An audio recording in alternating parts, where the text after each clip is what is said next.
IT job కోసం చూస్తున్నారా? ఐటీలో కెరియర్ బిల్డ్ చూసుకోవాలనుకుంటున్నారా? అయితే సమాధానం కోడింగ్ ట్యూటర్. ఎందుకు ఎక్కువ అవుతుంది అనేది, ఎందుకంటే ఎక్కువ ఎప్పుడైనా ఓట్లు పడితే యాంటీ ఎస్టాబ్లిష్మెంట్ ఓటుగా ఉంటుంది అది. కానీ ఈసారి మహిళలు ఉన్నారు బూత్లో, అసలు మెన్ కనిపించట్లేదు, చాలా తక్కువ ఉంది అంటున్నారు. దీనికి కారణాలు నేను ఒకటి దాకా ఒకటి ఎక్స్ప్లెయిన్ చేస్తాను మీకు. ఫస్ట్ మనం ఏమో అర్థం చేసుకోవాలంటే, బీహార్లో ఎస్ఐఆర్ జరిగిన తర్వాత 64 లక్షల మందిని ఓటర్ లిస్ట్ నుంచి తీసేశారు. దాని నుంచి ఇప్పుడు దాకా ఫైల్ చేసిన ఆబ్జెక్షన్స్ ఎలక్షన్ కమిషన్ ప్రకారం 1000 నుంచి 1500, కొంత దాంట్లో 1,00,000 కూడా ఉందని చెప్తున్నారు, కానీ లేదు 1,00,000 లేరు. సుప్రీంకోర్టులో వచ్చిన లాస్ట్ డిసిషన్ ప్రకారం, లాస్ట్ అఫిడవిట్ ప్రకారం 1500 అబ్జెక్షన్స్ వచ్చినాయి.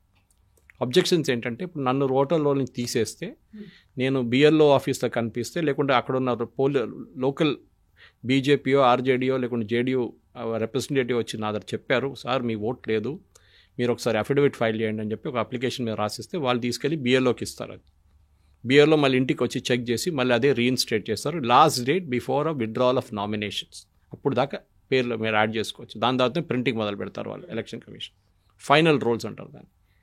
ఇప్పుడు జరిగిన దాంట్లో ఏంటంటే, ముందు మనకు అందరు తెలిసిందే, లాస్ట్ టైం ఎలక్షన్ బీహార్లో జరిగినప్పుడు 7,10,00,000 మంది ఉన్నారు ఓటర్స్. ఈ 5 సంవత్సరాల్లో అది పెరిగి 8 కోట్లు అయింది. 7.98 అని పెట్టుకోవచ్చు, 8 కోట్లని తీసుకుందాం మనం. ఎస్ఐఆర్ జరిగిన తర్వాత 7.2కి పడిపోయింది. అది ఆల్మోస్ట్ 80 లక్షల మందిని తీసేశారు. అది కాకుండా 24 లక్షల మందిని యాడ్ చేశారు. అంటే these are 18+ voters who crossed on June 1 తర్వాత 18+ ఎవరెవరు అయ్యారో వాళ్ళని తీసుకున్నారు జూన్ తర్వాత. సో దట్ కొత్త ఓటర్స్ని యాడ్ చేసుకున్నారు. ఇప్పుడు వస్తున్న ఓటింగ్ పర్సంటేజ్ చూస్తే మీరు last time voting percentage compare చేస్తే ఈసారి ఎక్కువ ఉంటుంది, న్యాచురల్లీ ఎక్కువ ఉంటుంది. ఎందుకంటే మీరు 64 లక్షల మందిని తీసినప్పుడు యాజ్ అ పర్సంటేజ్ ఆఫ్ 100 చూస్తే 6.5 to 6.7% ఓటర్స్ని మీరు లిస్ట్ నుంచి తీసేశారు. తీసినప్పుడు ఏమవుతుంది, ఈసారి 60% కూడా ఓటింగ్ పడితే యాక్చువల్లీ అది 66% అవుతుంది. ఎందుకంటే ఈ 6.4 ఆటోమేటిక్లీ యాడ్ అయిపోతుంది 6.6 దాంట్లో తీసేశారు కదా, యావరేజెస్ వర్క్ అవుతుంది అనమాట అప్పుడు. సో అది ఒక మిస్కన్సెప్షన్. కానీ మీడియాలో ఇప్పుడు దాకా నేను చూసిన అన్ని దాంట్లో కూడా వీళ్ళు ఎవరు దీని గురించి మాట్లాడలేదు. That you have removed 64 lakhs which Supreme Court has also agreed. Objections ఎవరి దగ్గర నుంచి రాలేదు. 1000 మందితో వచ్చింది, 1500 మంది వచ్చింది అంతే. అది కూడా కొంతమంది రిజెక్ట్ చేశారు. ఆ ప్రశాంత్ భూషణ్ ఫర్ ఎగ్జాంపుల్ సుప్రీంకోర్టులో ఫైల్ చేసిన అఫిడవిట్ కూడా అబద్ధాలని తెలిసిపోయి సుప్రీంకోర్టు ఆయన్ని చాలా సీరియస్ యాక్షన్ తీసుకున్నారు. ఆయన మీద వార్నింగ్ ఇచ్చారు ఆయనకి, ఇట్లాంటి ఫేక్ అఫిడవిట్ ఫైల్ చేయకండి అని చెప్పేసి. సో ఇప్పుడు ఇవాళ జరుగుతున్న దాంట్లో 121 కాన్స్టిట్యున్సీలు అని చెప్పేప్పుడు చాలా క్రూషియల్ మహాగఠబంధన్కి. ఎవరు, మన RJD Congress and CPML and CPM CPI, వీళ్ళ ఒక మహాగఠబంధన్. ఎందుకంటే లాస్ట్ ఎలక్షన్లో ఈ పార్టీలకి 121లో 61 స్థానాలు వచ్చినాయి ఫస్ట్ ఫేజ్లో. లాస్ట్ టైం 3 ఫేజ్లో జరిగింది ఎలక్షన్ యాక్చువల్లీ, ఈసారి 2 ఫేజ్లో జరుగుతుంది. అది రీజన్ ఏంటంటే, ఒకటి బీహార్లో law and order situation improve అయింది, నక్సలిజం తగ్గింది. సో దానికోసం దే హ్యావ్ బాట్ 2 ఫేజ్లో చేసేస్తారు. అంటే సెక్యూరిటీ ఫోర్సెస్ని మూవ్ చేయాల్సి వస్తుంది, ఒక ఏరియా నుంచి ఇంకొక ఏరియా మూవ్ చేయాల్సి. ఫర్ ఎగ్జాంపుల్ నార్త్ బీహార్ జరిగింది అనుకోండి, ఫస్ట్ సౌత్ బీహార్కి పంపిస్తారు నెక్స్ట్ ఫేజ్కి. ఒకటి 6వ తారీఖు, ఒకటి 11వ తారీఖు. సో 6వ తారీఖు అది కాగానే అన్నీ తీసుకెళ్ళి డిపాజిట్ చేసుకుని 7వ తారీఖు అయిపోతుంది. 7వ తారీఖు వాళ్ళందరూ బయలుదేరి ఇక్కడికి వస్తే 9వ తారీఖు దాకా చేరుకుంటారు సదర్న్ బీహార్కి. ఎలక్షన్ అక్కడ మళ్ళీ ప్రాసెస్ స్టార్ట్ అవుతుంది అనమాట. ఇప్పుడు జరిగే దాంట్లో మహాగఠబంధన్కి 61 కన్నా తక్కువ వస్తే వాళ్ళు ఈసారి గవర్నమెంట్ ఫామ్ చేయలేరు. ఎందుకంటే నెక్స్ట్ ఫేజ్ బీజేపీ స్ట్రాంగ్ హోల్డ్లో జరుగుతుంది. బీజేపీ స్ట్రాంగ్ హోల్డ్లో నెక్స్ట్ ఎలక్షన్. ఈసారి బీజేపీ ఫస్ట్ ఫేజ్లో లాస్ట్ టైం కంపేర్ చేస్తే ఈ 120 స్థానాల్లో వాళ్ళు ఆర్జేడీ మహాగఠబంధన్ 61 కలిస్తే బీజేపీ వైపు నుంచి నితీష్ కుమార్ అండ్ బీజేపీ కలిసి 55 సీట్లు గెలిచారు. దాంతోపాటు చిన్న పార్టీలు హ్యామ్ అని చెప్పి మన ఈయన మాంజీ గారి పార్టీ ఒకటి ఉంది, అది కాకుండా వికాస్ ఇన్షాన్ పార్టీ అని ఇంకోటి ఉంది. వీళ్ళందరూ చిన్న చిన్న సీట్లు వచ్చినాయి, 2-3 సీట్లు అక్కడ కూడా వచ్చినాయి. Total 55 NDA, 61 Mahagathbandhan. ఇది ఫస్ట్ ఫేజ్లో. దీన్ని ఇప్పుడు నెక్స్ట్ ఫేజ్కి తీసుకెళ్లేటప్పుడు బీజేపీ స్ట్రాంగ్ హోల్డ్స్ నెక్స్ట్ ఫేజ్లో రాబోతుంది. ఇప్పుడు జరిగే పోల్లో ఇవాళ జరిగిన దాని ప్రకారం మహిళలు ఎక్కువ వస్తున్నారు, చాలామంది ఓటేయడం. అక్కడ కూడా the major television channels have got it wrong. మహిళలు వస్తున్నారు, ఎందుకు వస్తున్నారని చూడండి. ఎలక్షన్ కమిషన్ డేటా ప్రకారం కూడా ఈవెన్ పొలిటికల్ పార్టీస్ అగ్రీ చేస్తున్నారంటే బీహార్ నుంచి 75 లక్షల మంది బీహార్ బయట పనిచేస్తున్నారు. దాంట్లో మెజారిటీ ఆర్ మెన్. మహిళలు కూడా ఉంటారు, కొంతమంది ఫ్యామిలీస్ని కూడా తీసుకెళ్తారు. మహిళలు కూడా పనిచేస్తారు, వాళ్ళు కష్టపడి పనిచేస్తారు. వాళ్ళు బీహార్లో మెచ్చుకోవాలి. ఆ పాటలో వాళ్ళు రియల్ ఏం చెప్తారు, hard working people. Even UP అక్కడి నుంచి కూడా మన వాళ్ళు కూడా ఇక్కడ చేయని పనులు కూడా వాళ్ళు చేస్తారు వచ్చి ఇక్కడ. అట్లాంటిది మీరు చూస్తుంటారు. ఇక్కడ ఏదైనా మీరు కన్స్ట్రక్షన్ సైడ్కి వెళ్తుంది బీహార్ వాళ్ళు ఉంటారు. మా దగ్గర కూడా కేరళలో కూడా అంతే. కేరళలో పెట్రోల్ బంకు, రెస్టారెంట్ అన్నీ నడిపించేది బీహార్, యూపీ, అస్సాం, ఒడిషా నుంచి వాళ్ళు. ఇక్కడ కూడా అంతే. సో అదే పరిస్థితుల్లో బీహార్ నుంచి ఎంతమంది తిరిగి వచ్చారు బీహార్కి ఎలక్షన్కి? 75 లక్షల మంది ఉన్నారు కదా. అంటే మీకు దాంట్లో లిస్ట్లో 7 కోట్ల 40 లక్షల మందిలో 75 లక్షల మంది బయట ఉన్నారు. ఆలోచించే ఎంత పెద్ద ఫిగర్ అది. అంటే 6.6 6.7 యాక్చువల్ ఓటింగ్ బేస్ ఉన్నారు మీకు ఇప్పుడు. 7 కోట్ల 40 కాదు ఇప్పుడు, అది తగ్గింది ఇప్పుడు. వాళ్ళు ఎంతమంది వచ్చారు బీహార్కి అని క్వశ్చన్ వచ్చింది. సో ఈసారి ఏం జరిగిందంటే ఎలక్షన్ కమిషన్ కూడా చాలా స్మార్ట్గా ఛత్ పూజ టైం తర్వాతనే ఎలక్షన్ పెట్టారు. వీళ్ళు యూజువల్లీ బీహార్, ఇప్పుడు మీరు ఎక్కడైనా కన్స్ట్రక్షన్ సైట్కి వెళ్ళండి హైదరాబాద్లో, డల్ ఉంటారు ఈ టైంలో. ఎందుకంటే వీళ్ళందరూ వెళ్ళిపోయి ఉంటారు ఛత్ పూజకి. ఈవెన్ లార్జ్ ఎక్స్టెంట్ యూపీ వైపు నుంచి కూడా చాలామంది ఛత్ పూజకి వెళ్ళిపోతారు. సో కన్స్ట్రక్షన్ అంతా నెక్స్ట్ 1 మంత్ ఆగిపోతుంది. మీరు ఒకసారి వెళ్తే నెల తర్వాత తిరిగి వస్తారు. కొంతమంది ఇప్పుడు బెంగాలీ వాళ్ళు ఉన్నారు, వాళ్ళు దుర్గా పూజకి వెళ్తే మళ్ళీ నెల తర్వాత వస్తారు. యూపీ సైడ్ నుంచి ఉన్న వాళ్ళు కొంతమంది దివాళీకి వెళ్ళి మళ్ళీ రిటర్న్ వచ్చాక లేట్ అవుతుంది వాళ్ళు. సో ఇట్లాంటి చాలా కేటగిరీస్ ఉన్నాయి. ఫర్ ఎగ్జాంపుల్ ముస్లిమ్స్ వాళ్ళు ఈద్ టైంలో వెళ్తారు, మళ్ళీ లేట్ వస్తారు మళ్ళీ తర్వాత. సో ఛత్ పూజకి వెళ్ళిన దాంట్లో ఇప్పుడు ఇవాళ టైమ్స్ ఆఫ్ ఇండియాలో వచ్చిన ఆర్టికల్ ప్రకారం చాలామంది హైదరాబాద్ నుంచి బీహార్కి ట్రై చేస్తున్నారు, కానీ వెళ్ళలేకపోతున్నారు. ట్రైన్ లేవు అంటున్నారు సెకండ్ ఫేజ్కి. కరెక్ట్, ఎందుకంటే అన్ని ట్రైన్స్ ఇక్కడ నుంచి లేవు బీహార్కి. ఛత్ పూజ టైంలో ఎక్స్ట్రా ట్రైన్స్ పెట్టారు.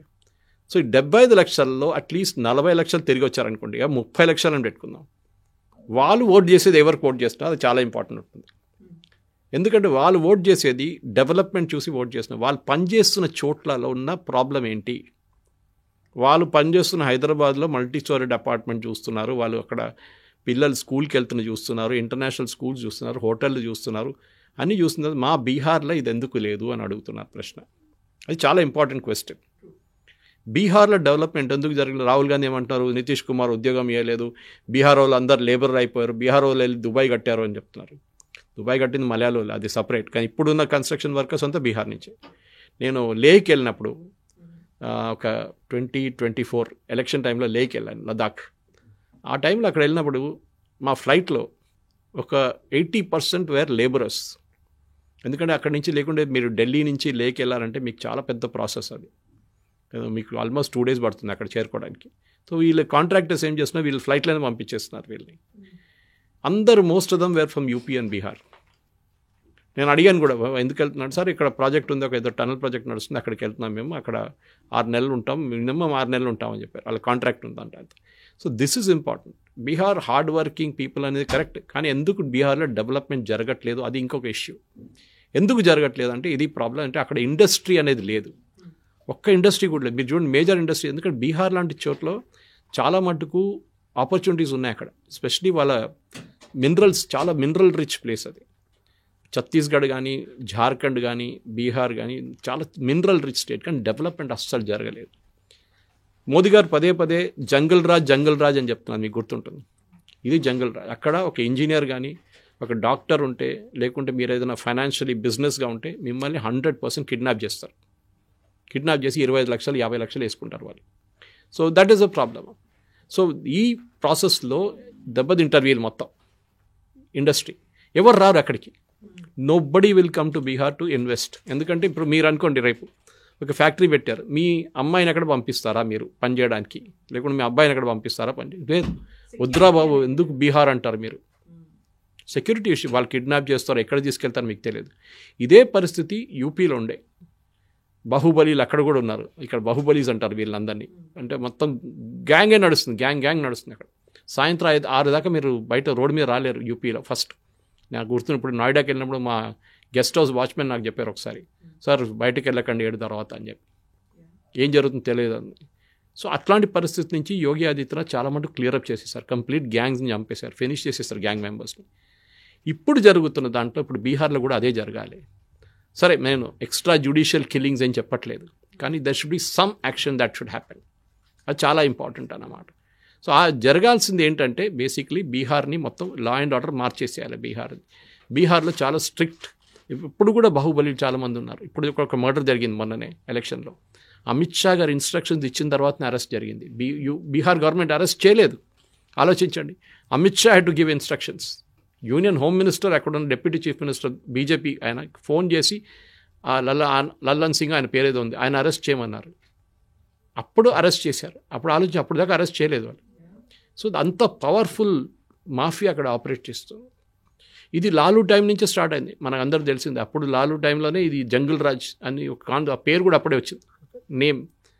ఆ పరిస్థితి నుంచి ఇప్పుడు తీసుకురావాలంటే బీహార్లో డెవలప్మెంట్ జరగాల్సింది. సో బహుశా ఈ ఎలక్షన్ తర్వాత మోదీ గారు కూడా చాలా మట్టుకు దాని మీద ఎఫర్ట్స్ పెడతారనుకుంటాను. ఎందుకంటే డెవలప్మెంట్ బీహార్లో జరగాలంటే లా అండ్ ఆర్డర్ ఫస్ట్ తీసుకొస్తే ఆటోమేటిక్ మీకు బిజినెస్ వస్తుంది, డెవలప్మెంట్ పెడుతుంది, ఇండస్ట్రీస్ వస్తారు అక్కడికి. కానీ దానికి ఒక స్టేబుల్ గవర్నమెంట్ కావాల్సి వస్తుంది.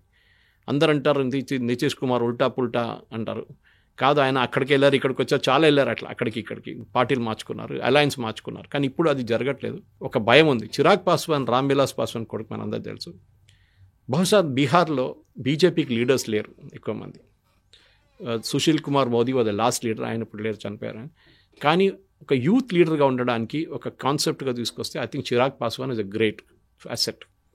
లాస్ట్ టైం చిరాగ్ పాస్వాన్ వాళ్ళ పార్టీ సపరేట్గా పోటీ చేస్తారు, రామ్ విలాస్ పాస్వాన్ పార్టీ 28 సీట్లలో they created an impact where JDU ఓడిపోయారు క్యాండిడేట్స్. చిరాగ్ పాస్వాన్ వాళ్ళ పార్టీ తీసుకొచ్చిన ఓటు జేడీయూకి యాడ్ చేసుకుంటే 2 సీట్లలో బీజేపీ కూడా ఓడిపోయారు, వాళ్ళు గెలుస్తుండే. సో వాళ్ళకి వచ్చిన సీట్ల కన్నా ఎక్కువ ఒక 20 సీట్లు వస్తుండే, 20 నుంచి 25 సీట్లు మినిమం వస్తుండే వాళ్ళకి.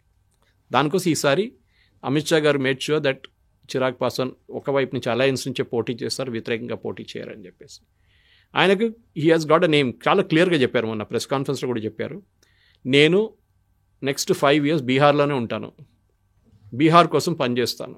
Of course is a union minister. కానీ అంటే ఆయన ఏం చాలా క్లియర్ అంటే ఇప్పుడు బీహార్లో ఉన్న వ్యాక్యూమ్, నితీష్ కుమార్ వెళ్ళిన తర్వాత ఎవరు లేరని చెప్పినప్పుడు I will be the party. అప్పుడు చాలామంది అడగవచ్చు నితీష్ కుమార్తో ఏం చేస్తారు. నేను ఎప్పుడు ఎగ్జాంపుల్ ఇస్తాను, కొన్ని ఛానల్స్లో కూడా చెప్పాను ఈ మాట, ఇంగ్లీష్ ఛానల్స్లో చెప్పాను నేను ఇది. నితీష్ కుమార్ని కర్ణాటకలో జేడీఎస్తో ఎట్లా ఆడారో బీజేపీ గేమ్, షిండేతో మహారాష్ట్రలో ఎట్లా ఆడారో గేమ్, అదే గేమ్ బీజేపీ నితీష్ కుమార్తో ఆడతారు. ఇప్పుడు కాకుంటే ఒక 3-4 సంవత్సరాల తర్వాత. జేడీఎస్ ఒక టైంలో కర్ణాటకలో నంబర్ 2 పార్టీ ఉండే, కాంగ్రెస్, జేడీఎస్, బీజేపీ అక్కడ 3rd పార్టీ.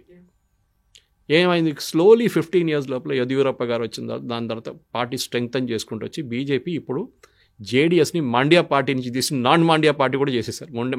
మాండ్యా ఏరియాలో స్ట్రాంగ్ ఉండేవాళ్ళు. ఇప్పుడు చూడండి పరిస్థితి, కుమారస్వామిని తీసుకెళ్ళి యూనియన్ మినిస్టర్లో పెట్టేశారు, దేవగౌడకి ఎంపీ పోస్ట్ ఇచ్చేశారు, అయిపోయింది కథ. ఇప్పుడు ఇద్దరు అసలు మాట్లాడలేదు. అక్కడ జేడీఎస్ అనే పార్టీ ఉందా లేదా అని కూడా డౌట్ వస్తుంది మనకి. బహుశా నెక్స్ట్ ఎలక్షన్ వచ్చినప్పుడు మళ్ళీ కొంచెం లేచి మాకు సీట్లు కావాలంటారు. అప్పుడు కర్ణాటక తర్వాత మహారాష్ట్రలో కూడా అదే గేమ్ ఆడారు బీజేపీ. షిండేని ఫస్ట్ టైం స్ప్లిట్ చేసి బయటకు వచ్చిన తర్వాత శివసేన నుంచి షిండేని ముఖ్యమంత్రి చేశారు. సెకండ్ టైం ఎలక్షన్ వచ్చినప్పుడు ఏం చేశారు, ఫడ్నవీస్ని ముందుకు తీసుకొచ్చి ఎక్కువ సీట్ల మీద పోటీ చేసి గెలిచి షిండేని పక్కన పెట్టేశారు. Slowly Shinde will become a non entity after some time, ఒక 10 సంవత్సరాల తర్వాత. అదే గేమ్ బీహార్లో కూడా ఆడాల్సి వస్తుంది. ఎందుకంటే బీహార్లో నేను చెప్పినట్లు బీజేపీకి లీడర్ లేరు. సో బహుశా రేపు చిరాగ్ పాస్వాన్ని కూడా పార్టీలో తీసుకొని ఆయన్ని బీజేపీ ఒక పార్టీగా పెట్టి, లేకుంటే use him as alliance partner, మాకు లీడర్ లేవు, మేము ఈయన నడిపించుకుంటామని చెప్పి చిరాగ్ పాస్వాన్ పెట్టు. So Chirag Paswan is going to be the main campaign. ఎందుకంటే ఆయన హ్యాండ్సమ్, ఫిలిం స్టార్ లాగా ఉంటారు. You acted also, I think some సినిమాలు కూడా చేశారు. So he's a very positive find for be. ఎందుకంటే బీహార్లో యూజువలీ ముస్లోళ్ళు ఉంటారు, లాలు, నితీష్.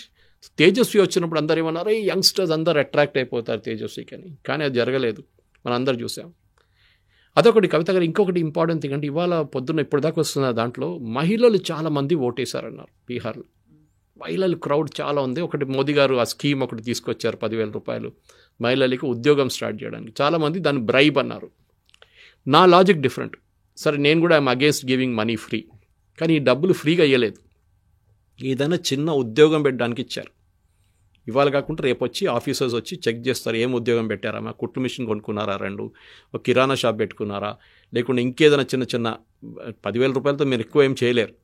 కానీ ఏమవుతుందంటే కవిత గారు, ఈ ఎకానమీలో ఈ డబ్బులు మళ్ళీ తిరిగి వస్తుంది. మీరు 2 కుట్టు మిషన్లు కొనుక్కుంటే ఆ ఫ్యాక్టరీ వాడికి ఆర్డర్లు ఎక్కువ అవుతుంది, మిషన్ తయారు చేసే జిఎస్టీ వస్తుంది దాని మీద. అది కాకుండా అదే మనీ ఎకానమీలో మళ్ళీ రొటేట్ అవుతుంది. సో గవర్నమెంట్ ఇచ్చిన డబ్బులు మళ్ళీ ఎకానమీకి వచ్చి రొటేట్ అవుతుంది. So it's a good thing. Consumption పెరుగుతుంది, ఎకనామిక్స్లో అంటారు అది. సప్లై అండ్ డిమాండ్ ఒక ఉంటుంది, ఇటువైపు మీరు డిమాండ్ క్రియేట్ చేస్తున్నారు. సో అది మంచి మూవ్ చేస్తారు. ఆ మూవ్తోని మహిళలు బహుశా దానికోసం నితీష్ కుమార్ అనౌన్స్ చేయగానే, మోదీ గారు అనౌన్స్ చేయగానే ఇమ్మీడియట్ తేజస్వి వచ్చి నేను 30,000 రూపాయలు ఇస్తా అన్నారు. కానీ 10,000 ఆల్రెడీ అకౌంట్ పడిపోయింది. సో దాని ఇంపాక్ట్ ఉంది. అదే మనం లాడ్లీ బెహన్ స్కీమ్లో మధ్యప్రదేశ్లో చూసాం. శివరాజ్ సింగ్ చౌహాన్ గారు లాస్ట్ ఎలక్షన్లో చాలా బాగా పనిచేస్తారు. అప్పుడు దాకా బీజేపీ ఎంటబడిన బీజేపీ సడన్గా ముందుకు వచ్చి ఎలక్షన్ గెలిచేశారు. Same thing we saw in Maharashtra also. మహారాష్ట్రలో ఎలక్షన్ 2 months డిలే చేశారు బీజేపీ, ఎందుకంటే ఈ స్కీమ్ వర్కౌట్ చేయడానికి చెప్పి కాంగ్రెస్ వాళ్ళు అలిగేషన్ చేశారు. బహుశా కరెక్టే అది, కావాలని చెప్పి 2-3 నెలలు డిలే చేశారు ఎలక్షన్.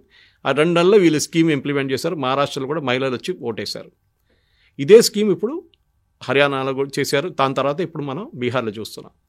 సో ఈ స్కీమ్ ప్రకారం చూస్తే మహిళలు ఇవాళ వచ్చి చాలామంది ఓటేస్తున్నారు. Impact is immediate. నేను చెప్పడం ఒకటి, చేసేది ఒకటి కనిపిస్తుంది. ఇమ్మీడియట్ ఇంపాక్ట్, నా అకౌంట్లో పడేది డబ్బులు. దానికోసం ముద్ర మనం ఎప్పుడు అంటాం, మన ఈ జన్ధన్ యోజన వచ్చింది. అన్నిటికంటే పెద్ద బెనిఫిట్ అంటే ముందు రాజీవ్ గాంధీ గారు అన్నట్టు ఢిల్లీ నుంచి రూపాయి పంపిస్తే 15 పైసలు స్టేట్కి చేరుకుంటుంది. మిగతా అంటే 85 పైసలు ఈ ఆఫీషియల్స్, కరప్ట్ ఆఫీషియల్స్, కాంట్రాక్టర్లు, ఈ పొలిటీషియన్స్ కొట్టేస్తారు. ఇప్పుడు ఢిల్లీ నుంచి పంపించిన డబ్బులు అట్లనే వచ్చి బ్యాంక్ అకౌంట్లో పడుతుంది వాళ్ళది. ఎవరు నడిమిట్లో దిస్ నో మిడిల్ పర్సన్. చెక్లు ఇవ్వడం లేదు, ఏం లేదు. ఇప్పుడు కూడా తెలంగాణలో చెక్లు ఇస్తున్నారు చాలామందికి. ఎందుకంటే ఎమ్మెల్యే ఫోటో తీసుకోవాలి కదా, మంత్రి ఫోటో తీసుకోవాలి కదా, చెక్లు ఇస్తారు. అది కాకుండా డైరెక్ట్ మీ అకౌంట్ పడేస్తే డైరెక్ట్ బెనిఫిట్ ట్రాన్స్ఫర్ వస్తుంది.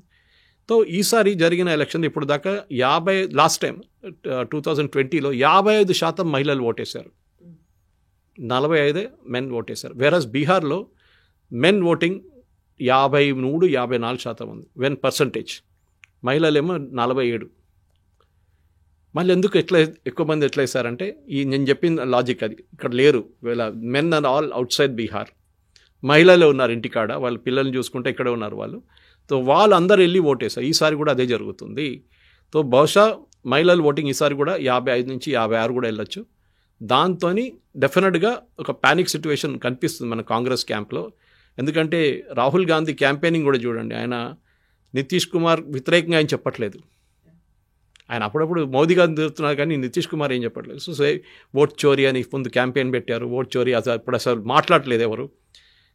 మేనిఫెస్టో రిలీజ్లో ఆయన ఫోటో లేని మేనిఫెస్టో రిలీజ్ చేశారు. రాహుల్ గాంధీ ఫోటో లేదు దాంట్లో, తేజస్వి ఫోటో పెట్టి రిలీజ్ చేశారు. అక్కడ టికెట్ డిస్ట్రిబ్యూషన్కి కాంగ్రెస్ ప్రెసిడెంట్, బీహార్ కాంగ్రెస్ ప్రెసిడెంట్ ఎయిర్పోర్ట్లో దిగినప్పుడు పట్నా ఎయిర్పోర్ట్లో వాళ్ళ పార్టీ వాళ్ళు కలిసి కొట్టారు ఆయన్ని, డబ్బులు పెట్టి టికెట్లు అమ్ముకున్నారని చెప్పేసి. ఇట్లాంటి పరిస్థితుల్లో కాంగ్రెస్ స్ట్రైక్ రేట్ 15% ఉంది అక్కడ బీహార్లో. అంటే 100 సీట్లు పోటీ చేస్తే 15 సీట్లు గెలుస్తున్నారు లాస్ట్ 2 years 2 times. అది చూస్తే ఈసారి కూడా వాళ్ళకి దానికోసం తక్కువ సీట్లు ఇచ్చారు. ఈసారి కూడా అడిగారు ఎక్కువ, మాకు 55 కావాలి, 60 కావాలంటే తేజస్వి వాజ్ వెరీ క్లియర్, లేదు మా స్ట్రైక్ రేట్ మీకన్నా బాగుంటుంది, మేము కాంటెస్ట్ చేస్తాం. బీజేపీ బహుశా ఎక్కువ సీట్లు పోటీ చేయాలండే 120, ఈసారి 102 చేస్తున్నారు, వాళ్ళు కూడా 102. కానీ జేడీయూ స్ట్రైక్ రేట్ తక్కువ ఉంది. కానీ చిరాగ్ పాస్వాన్ ఓట్ చేసింది ఈసారి బీజేపీతో ఉన్నా అని చెప్పి ఈసారి స్ట్రైక్ రేట్ జేడీయూది కొంచెం ఇంప్రూవ్ కావచ్చు. లాస్ట్ టైం గెలిచిన సీట్ల కన్నా వాళ్ళు ఎక్కువనే గెలుస్తారు ఈసారి కూడా, అది దాంట్లో డౌట్ లేదు. అండ్ బీజేపీ కూడా మంచిదే, అది అలయన్స్ కొంచెం స్ట్రాంగ్గా ఉంటుంది. సార్, ఎన్డీఏ గురించి, మహాగఠబంధన్ గురించి మాట్లాడుకున్నప్పుడు సైలెంట్ కిల్లర్ లాగా ఎంఐఎం అనేది వస్తుంది. గతంలోనే సీట్లు గెలుచుకుంది, అంతకు మించి అగ్రెసివ్గా ఈసారి Asaduddin Owaisi more focus on Bihar అనేది పెట్టుకున్నారు. సో దాన్ని మనం నెగ్లెక్ట్ చేయలేము. అలా అని సీరియస్గా తీసుకుంటున్నారా లేదా? అక్కడ అసదుద్దీన్ ఓవైసీకి ఒక ప్రాబ్లం ఉంది. ఆయనకు చార్మినార్ పార్టీ కాదు, హైదరాబాద్ పార్టీ కాదు, తెలంగాణ పార్టీ కాదు, నేను ఆల్ ఇండియా పార్టీ అని చూపడానికి ఆయన చాలా సంవత్సరాల నుంచి కష్టపడుతున్నారు. ఆనెస్ట్లీ మహారాష్ట్రలో వెళ్ళారు, ఔరంగాబాద్ అనుకుంటే అక్కడ గెలిచారు, ఎంపీ సీట్ గెలిచారు అక్కడి నుంచి. అది కాకుండా అస్సాంలో పోటీ చేశారు. లాస్ట్ టైం బీహార్లో 2020లో కూడా అగ్రెసివ్గా క్యాంపెయిన్ చేసి 5 సీట్లు గెలిచారు. Not a small thing. ఎక్కడున్న ఏఐఎంఐఎం అక్కడ వెళ్ళి 5 సీట్లు గెలవాలంటే ఇట్స్ రియల్. ఎవరో అక్కడ ఉన్న ఓటర్స్ చూశారు మంచి పార్టీ అని చెప్పి ముస్లిం వైపు నుంచి ఆయన. ఈసారి 45 సీట్లు పోటీ చేస్తున్నారు, లాస్ట్ టైం కూడా చేసినట్లేదు. అది కాకుండా ఇంకా 2-3 చిన్న పార్టీలతో, చంద్రశేఖర్ ఆజాద్ వాళ్ళ పార్టీతో అంతా టైఅప్ పెట్టుకొని మొత్తం 65 సీట్లు పోటీ చేస్తున్నారు. మెయిన్గా అసదుద్దీన్ ఓవైసీ కాన్సన్ట్రేట్ చేసేది ముస్లిం కాన్స్టిట్యున్సీస్.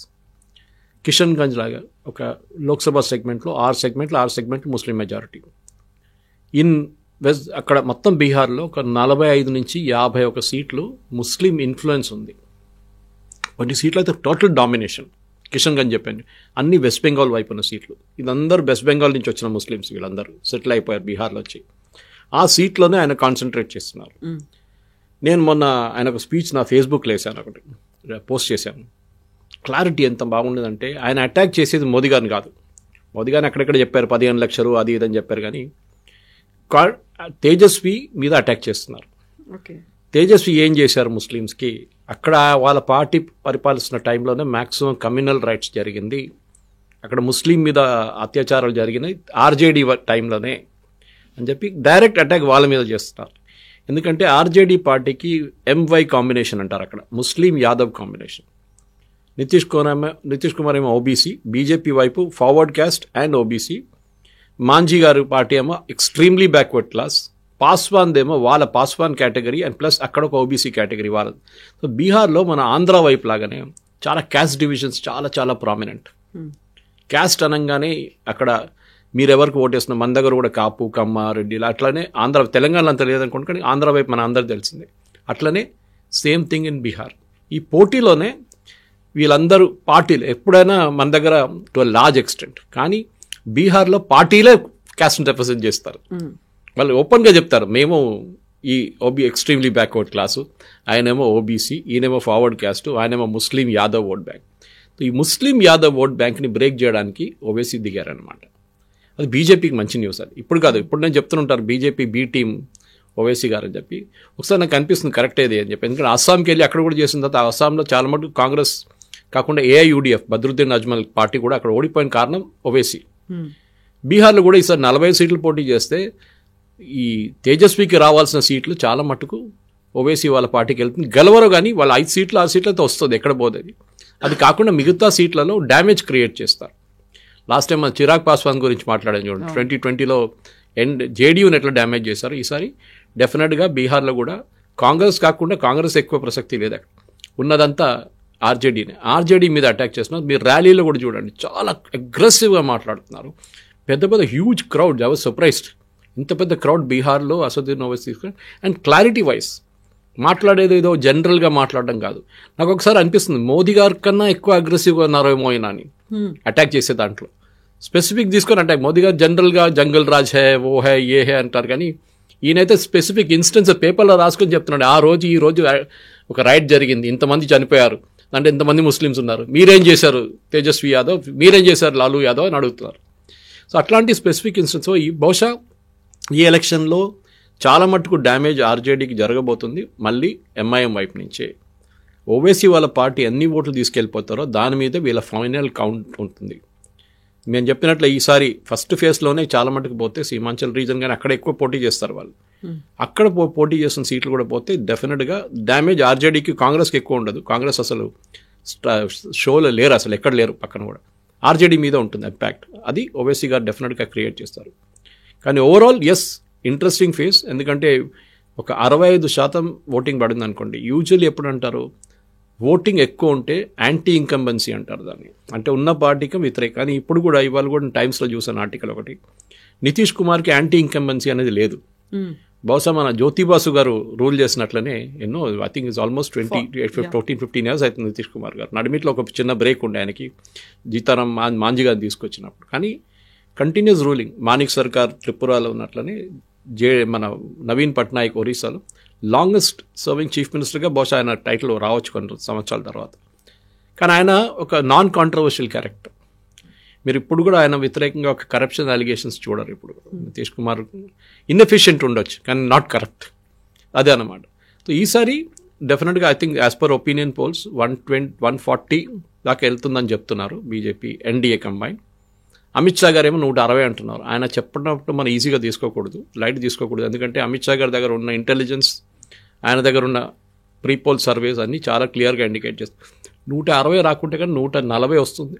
అది నా అంచనా ప్రకారం కూడా అదే ఫిగర్ రావచ్చు డెఫినెట్గా బీహార్ ఎలక్షన్. మ్యాజిక్ ఫిగర్ ఎలాగో క్రాస్ అయిపోతుంది కాబట్టి that's what. So we'll have to wait till November 14th Jawaharlal